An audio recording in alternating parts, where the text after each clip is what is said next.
Dear students, welcome to this class of optical isomerism.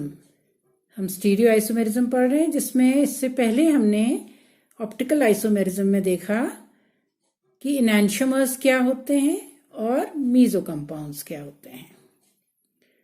और ये सब हमने किस संदर्भ में देखा? क्योंकि हमने पढ़ा कि कायरल कार्बन्स किसको कहते हैं, कौन से कार्बन्स कायरल होते हैं, जिसमें हमने सिमेट्री एलिमेंट्स को भी कंसिडर किया जब एक से ज्यादा कार्बन प्रेजेंट होते हैं। एक कार्बन तो नेचुरली कायरल होगा, चार अलग ग्रुप से लगा होगा।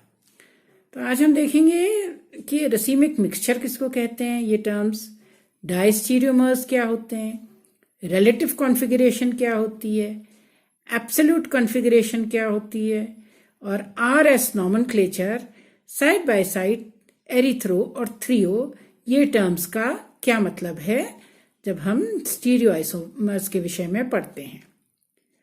तो चलिए हम देखते हैं सबसे पहले कि रसीमिक मिक्सचर और डायस्टीरियोमर्स ये क्या होते हैं, किस वजह से इन्हें इन टर्म्स से कहा जाता है कि ये डायस्टीरियोमर्स हैं या ये हमारे रसीमिक मिक्सचर्स हैं, ये कंपाउंड। तो अब यहाँ ये बनाए हुए हैं, देखिए दो स्ट्रक्चर्स। अब आप देखेंगे फर्स्ट एंड सेकंड, पहले इनको देखिए, फर्स्ट एंड सेकंड आपको दिख रहा है, ये दोनों क्या है, एक दूसरे की मिरर इमेजेस। कायरल कार्बन कितने हैं इसमें, कायरल कार्बन जैसा दिख रहा है, ये कार्बन चार अलग ग्रुप से लगा हुआ है, क्योंकि ये नीचे का पूरा एक ग्रुप होगा, एक बॉन्ड से जुड़ा है, तो इसके लिए ये एक ग्रुप माना जाएगा। तो एक ये, एक इधर और एक ऊपर, यानी कि ऑल टुगेदर चार अलग ग्रुप्स। यही दूसरे कार्बन के साथ भी है, मतलब दो कायरल कार्बन का मतलब है कितने आइसोमर्स होना, 2 to the power of n, where n is equal to the number of chiral carbons। तो कहने का मतलब है इसके कितने आइसोमर्स होने चाहिए, स्टीरियो आइसोमर्स, इसके होने चाहिए चार, चार होने चाहिए ऑप्टिकल आइसोमर्स। तो अब इन चार आइसोमर्स को, यहाँ ये चार आइसोमर्स दर्शाए गए हैं, देखिए अभी चार आइसोमर्स में आपको दिख रहा होगा, पहला और दूसरा ये क्या है, एक दूसरे की मिरर इमेजेस। इसी तरह तीसरा और चौथा ये भी क्या है, एक दूसरे की मिरर इमेजेस, यानी कि पहला और दूसरा, इससे बन जाता है हमारा एक जोड़ी इनैंशियोमर। तो ये हो जाते हैं पहले और दूसरे enantiomer, mirror image, non super imposable. और वहीं पे जो तीसरा और चौथा है, ये भी एक जोड़ा इनैंशियोमर बनाता है, क्योंकि ये भी एक दूसरे के क्या है, मिरर इमेजेस। तो ऑल टुगेदर दो कायरल कार्बन है, सिमेट्री एलिमेंट इसमें कहीं नहीं है, तो इसके 2 to the power of n, यानी कि चार हो गए इसके optical isomers, number of optical isomers. तो पहला दूसरा तो हमको मालूम पड़ गया इनैंशियोमर है, तीसरा चौथा भी, लेकिन है तो सब एक ही हमारे कंपाउंड के आइसोमर। तो पहले और तीसरे को हम क्या कहेंगे, किस तरह से उनको डिफाइन करेंगे, क्योंकि वो तो एक दूसरे के, कहना चाहिए मिरर इमेजेस तो नहीं है, पर हैं तो ऑप्टिकल आइसोमर्स ही। तो ऐसे ऑप्टिकल आइसोमर्स जो एक दूसरे के मिरर इमेज नहीं होते हैं, उनको कहा जाता है डायस्टीरियोमर्स। तो ये डायस्टीरियोमर इंडिकेटिंग कितने हो गए अब इसमें, अगर हम फर्स्ट और थर्ड के बीच में क्या रिलेशन है बोले तो वो क्या है, डायस्टीरियो आइसोमर।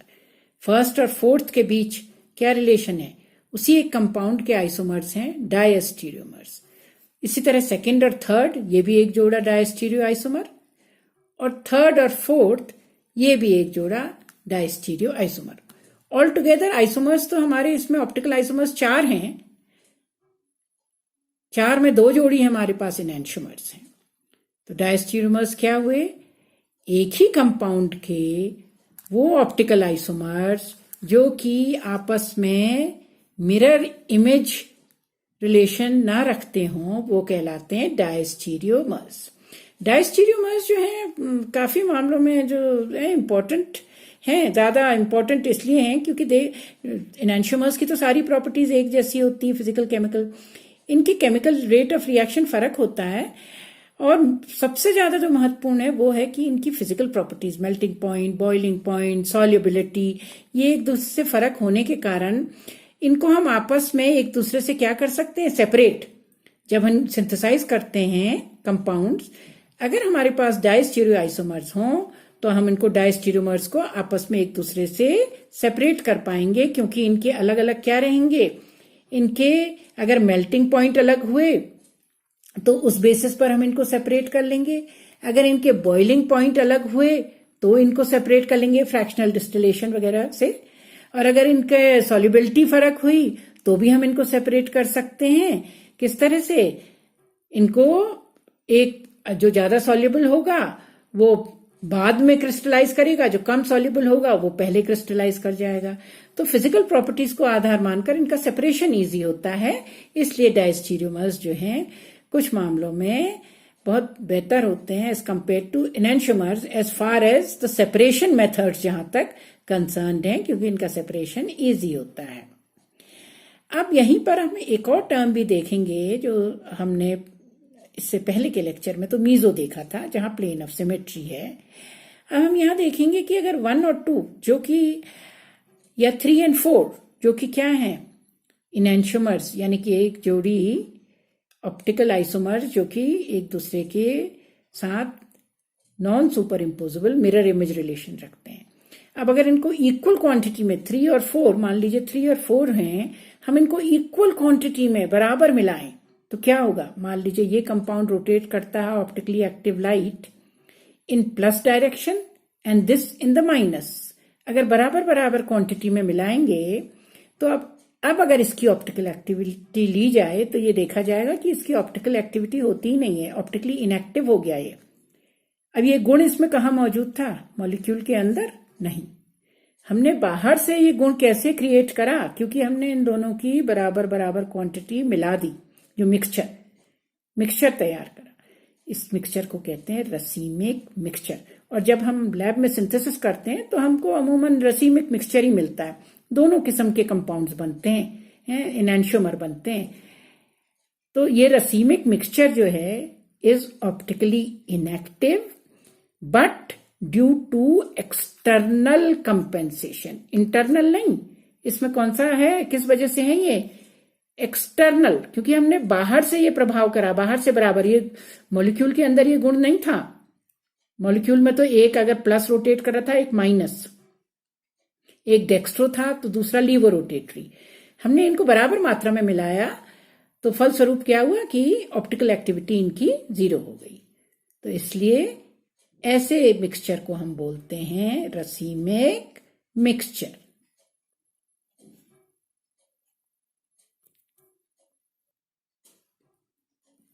अब हम एक अगला टर्म पढ़ते हैं जो है रिलेटिव कॉन्फ़िगरेशन। पहले तो हम देखें कि कॉन्फ़िगरेशन क्या होता है।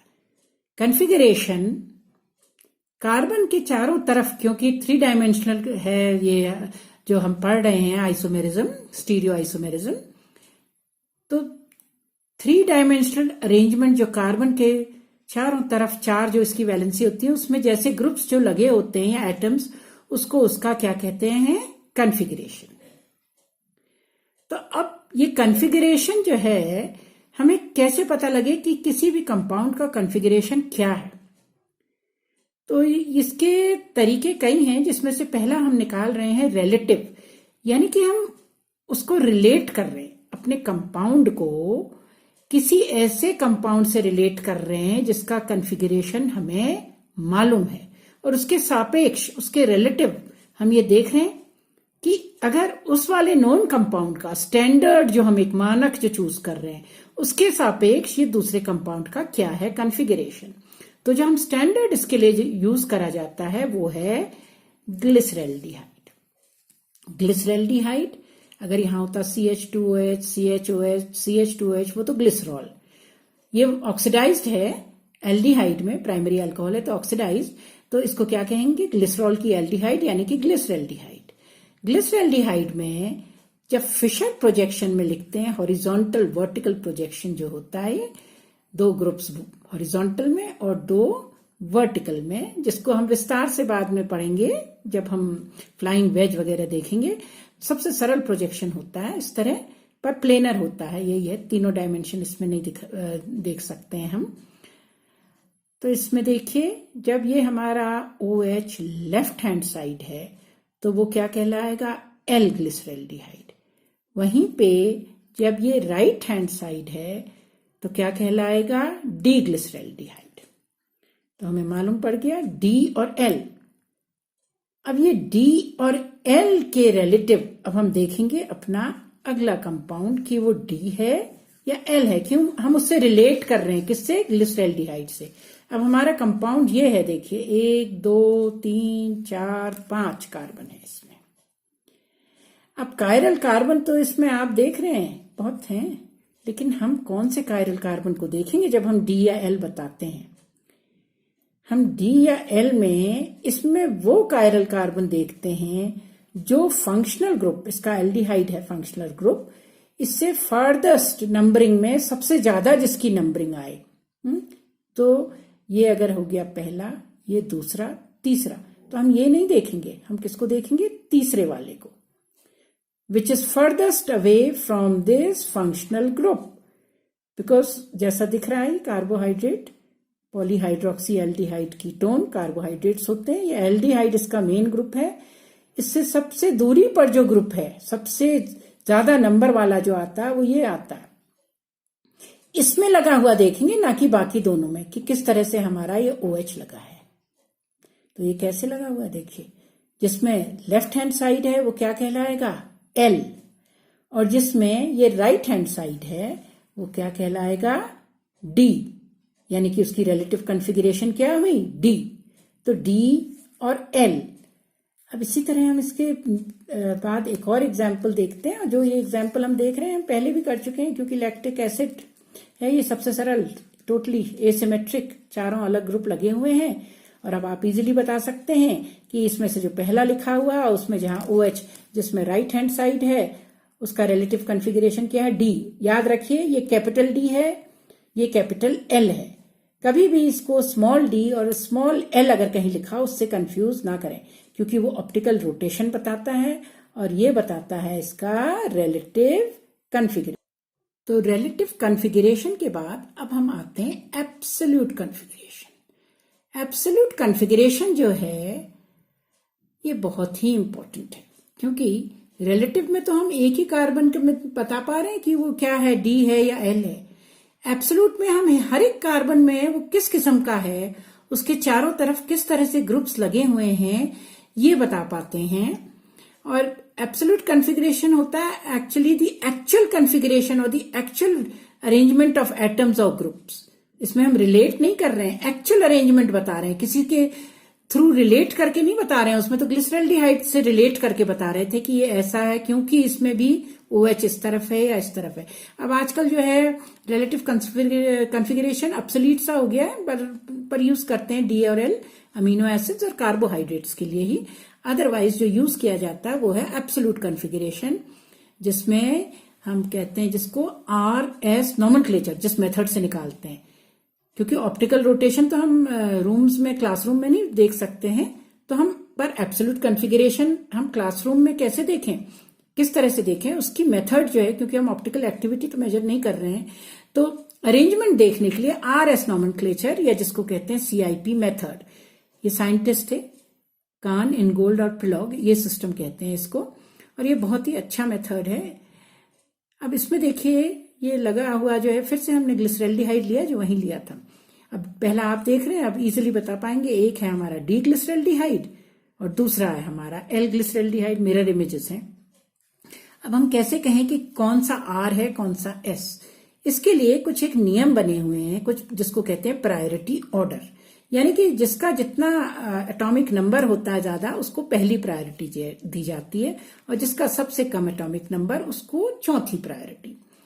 जो चौथी प्रायोरिटी वाला हमारा ग्रुप होता है फिशर प्रोजेक्शन में, वो वर्टिकल लाइन में होना चाहिए, वर्टिकल, तभी वो सही आता है।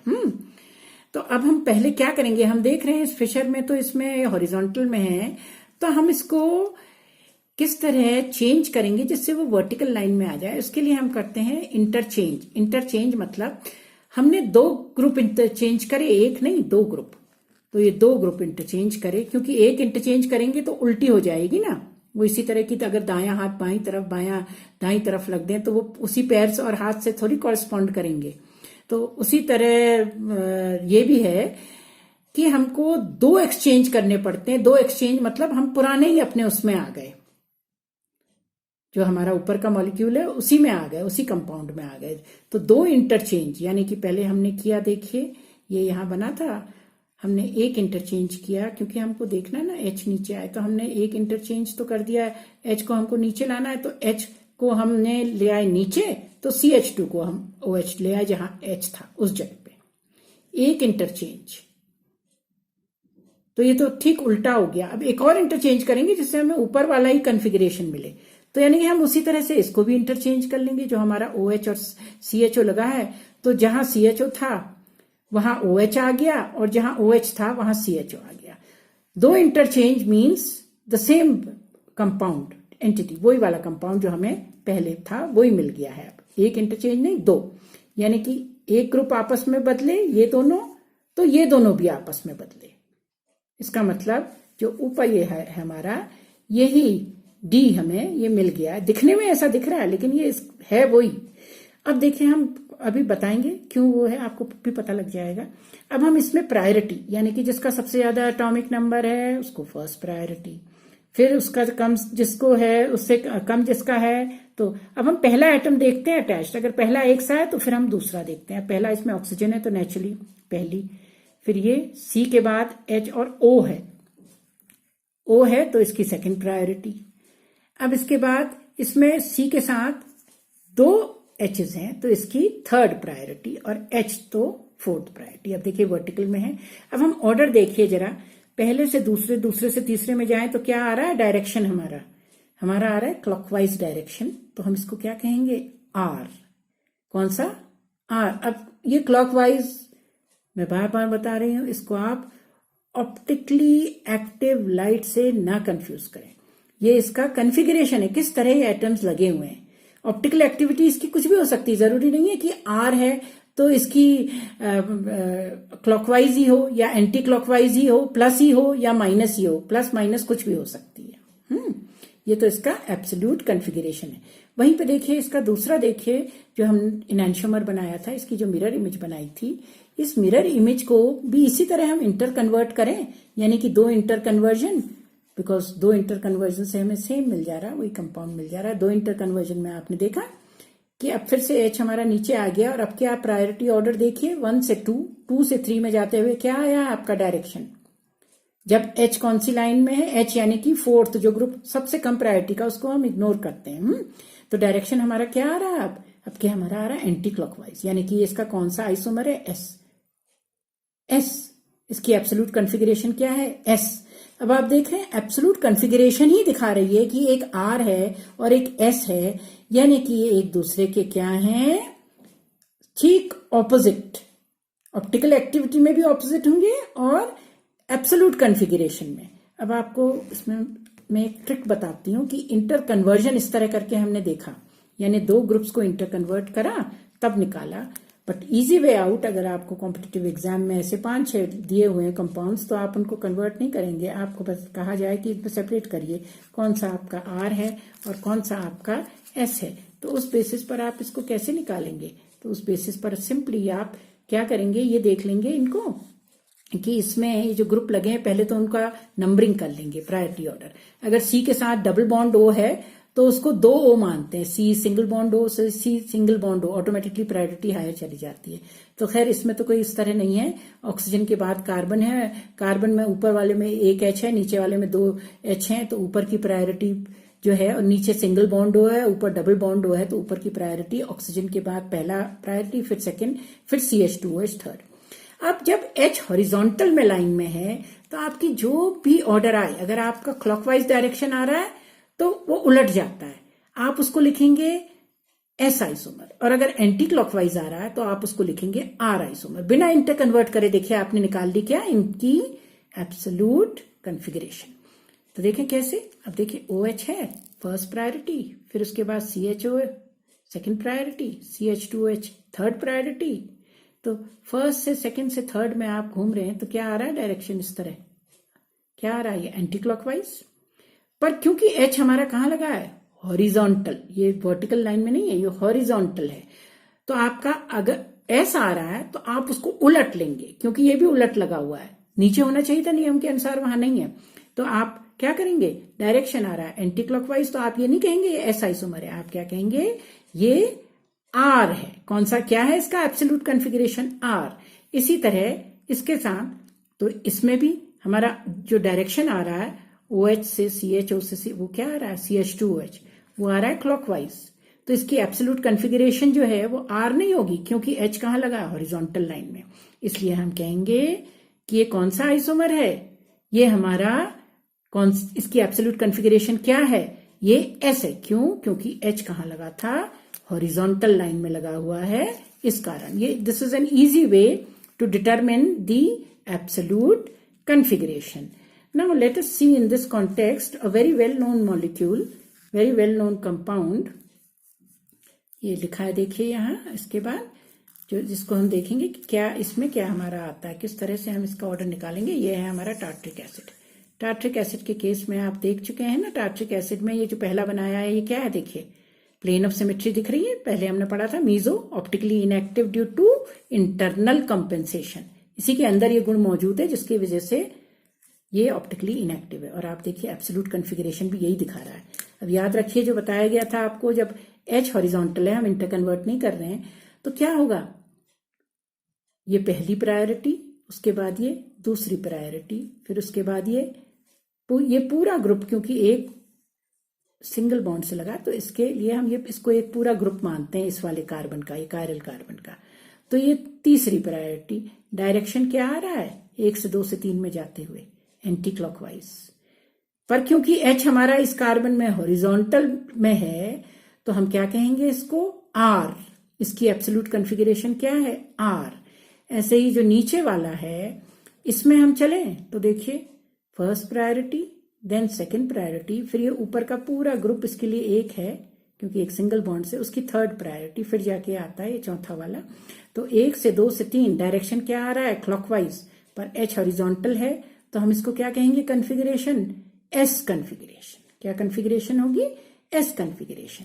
वहीं पे देखिए इसका जो ये तो ये देखिए खुद से बता रहा है ये कि ऊपर का R नीचे का S, यानी कि, और ग्रुप भी एक से लगे हैं, तो इसका मतलब इसकी ये ऊपर और नीचे मिरर इमेजेस हैं, तभी तो एक R है दूसरा S है, इसलिए ऑप्टिकली इनएक्टिव। अब वहीं पे मीजोफॉर्म, यानी कि वहीं पे हम ये दो भी देखते हैं। अब देखिए ये वाले में आप अगर निकालें, अब तो आपको अंदाजा आ ही गया होगा कि अगर हम निकालें तो ये वाले कार्बन क्या होगा, 1 फिर 2 फिर ये पूरा ग्रुप जो नीचे लगा है 3, यानी कि एंटी क्लॉकवाइज डायरेक्शन, तो H हॉरिजॉन्टल है तो R, एब्सोल्यूट कॉन्फ़िगरेशन R। ऐसे इसमें 1 2 और ये पूरी डंडी से जो ग्रुप लगा हुआ है ये वाले एक बॉन्ड से, वो तीसरा ग्रुप माना जाएगा, है ही इसका मतलब माना क्या जाएगा, एक सिंगल बॉन्ड से लगा है, तो वो डायरेक्शन क्या आ गया, 1 2 3, फिर से एंटी क्लॉकवाइज, यानी कि, और H लगा है हॉरिजॉन्टल, तो वो भी क्या हो गया, R।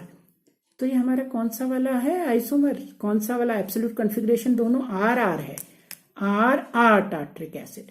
और वहीं पे जो इसकी मिरर इमेज होगी वो क्या होगी, मिरर इमेज आप देख रहे हैं, मिरर इमेज में ठीक उलट आ रहा है इसका एब्सोल्यूट कॉन्फ़िगरेशन, वो आएगा SS। अब आप देख लीजिए उसी तरह, क्योंकि H हमारा हॉरिजॉन्टल है, क्लॉकवाइज आ रहा है दोनों में, तो उसको क्या लिखेंगे, क्योंकि H हॉरिजॉन्टल है तो एंटी क्लॉकवाइज, यानी कि SS।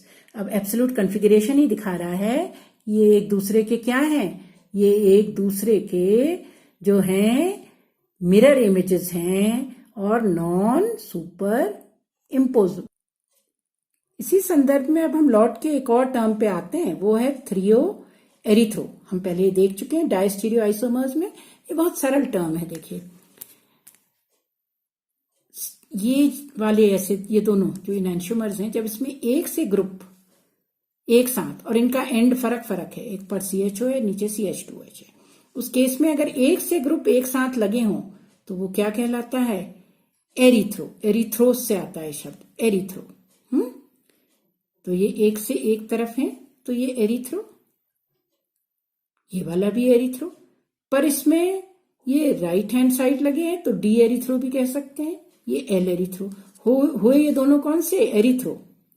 और वहीं पे ये दोनों ग्रुप्स जो एक जैसे हैं वो ऑपोजिट साइड में लगे हैं। फिशर प्रोजेक्शन में, रिमेंबर हम सब फिशर प्रोजेक्शन कर रहे हैं, तो उसमें जो ऑपोजिट साइड में लगे हैं उसमें वो थ्रियो।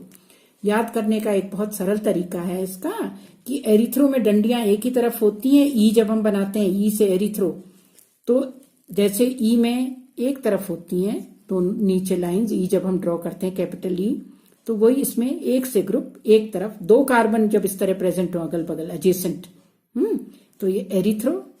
और जब ये उल्टी साइड प्रेजेंट होती है तो जैसे टी में होता है, बीच से ही डंडी काटती है और एक ग्रुप एक तरफ, एक और ग्रुप एक तरफ। Easy way out to remember, तो वो कौन सा होता है, थ्रियो। तो ये एक और ट्रिवियल मेथड है बताने की कि ये आइसोमर एरिथ्रो है, यानी कि इसमें अगर दो एडजेसेंट कार्बन एटम्स हैं जो कायरल हैं तो उसमें एक से ग्रुप एक तरफ लगे हुए हैं, जैसे इसमें है ऑन दिस हॉरिजॉन्टल लाइन। और जिस हॉरिजॉन्टल लाइन में फिशर में ये उल्टी साइड, इसमें OH इधर की तरफ है लेफ्ट हैंड साइड, तो इसमें राइट हैंड साइड, तो ये जो है थ्रियो है। दूसरा ये वाला भी थ्रियो है जो इसके साथ बना है, ये भी दोनों ही थ्रियो हैं, ये भी थ्रियो, ये भी थ्रियो। तो कहने का मतलब है एक ब्रॉड टर्म ये यूज करी जाती है एरिथ्रो थ्रियो, ये बताने के लिए कि एक से ग्रुप किस तरफ है इसमें किसी भी कंपाउंड में, किसी भी स्टीरियो आइसोमर में प्रेजेंट, जो कि ऑप्टिकली एक्टिव होगा। तो आज हमने ऑप्टिकल एक्टिविटी में क्या क्या देखा। हमने सबसे पहले शुरू में देखा डायस्टीरियोमर्स क्या होते हैं, फिर हमने देखा उनकी क्या खासियत होती है कि सेपरेशन इजीली होता है उनका, क्योंकि उनकी फिजिकल प्रॉपर्टीज अलग होती हैं, तो उस बेसिस पर उनको इजीली एक दूसरे से हम सेपरेट कर सकते हैं। फिर हमने उसके बाद देखा कि इनैंशियोमर्स जो हैं उनका इक्वल मिक्सचर जब हम लें, इक्वल क्वांटिटी मिलाएं, तो उसमें ऑप्टिकल इनएक्टिविटी हो जाती है, वो ऑप्टिकली इनएक्टिव हो जाते हैं, क्योंकि वो एक अगर राइट रोटेट करेगा एक कंपाउंड तो दूसरा क्योंकि उसी मात्रा में लिया गया तो दूसरा लेफ्ट हैंड साइड रोटेट करेगा ऑप्टिकली प्लेन पोलराइज लाइट को, तो ऐसे मिक्सचर को हम कहते हैं रसीमिक मिक्सचर। उसके बाद हमने देखा रिलेटिव कॉन्फ़िगरेशन की कॉन्फ़िगरेशन, अरेंजमेंट ऑफ एटम्स और groups around the central carbon atom, वो किस तरह से है, वो हमने रिलेट करके निकाला। किससे रिलेट करा हमने, ग्लिसरल्डिहाइड से। तो जिसमें डी के जैसा हो, राइट हैंड साइड लगा हुआ हो OH, वो हमारा डी आइसोमर कहलाता है, दूसरा एल आइसोमर। पर ये रिलेटिव कॉन्फ़िगरेशन अब सिर्फ आप देखते होंगे ना, डेक्सट्रोज लिखा होता है, डी ग्लूकोज, एल ग्लूकोज कभी नहीं, डी जो कॉमनली जो हम अब्सॉर्ब करते हैं इजिली, वो कौन सा होता है, डी ग्लूकोज, एल नहीं हो पाता है। तो डी ग्लूकोज, तो ये टर्म्स जनरली कार्बोहाइड्रेट्स और अमीनो एसिड्स, अमीनो एसिड्स वहीं पे मिलते हैं एल फॉर्म में, एल अमीनो एसिड्स, तो ये उसी में यूज करा जाता है, अदरवाइज जनरली ये यूज नहीं करी जाती है टर्म्स अब, accept in this case carbohydrates और अमीनो एसिड्स। तो हम इसके बाद बात करी हमने किसके बारे में, एब्सोल्यूट कॉन्फ़िगरेशन, यानी कि हकीकत में एक्चुअल अरेंजमेंट क्या है, हम रिलेट नहीं कर रहे हैं, एक्चुअल अरेंजमेंट निकाल रहे हैं। कैसे निकाल रहे हैं, CIP मेथड सिस्टम जो है, और उसको हम कह रहे हैं RS नॉमेनक्लेचर। इसमें हम देखते हैं कि जो कायरल कार्बन है उसकी जो चारों तरफ हैं उनकी प्रायोरिटी कैसी है उन ग्रुप्स और एटम्स की, उस आधार पर हम देखते हैं कि हमारा कंपाउंड R है या S है, और तब हम बता पाएंगे कि ये एक दूसरे के मिरर इमेजेस हैं, या ये मीजो हैं, या ये डायस्टीरियोमर्स हैं। This is all for today.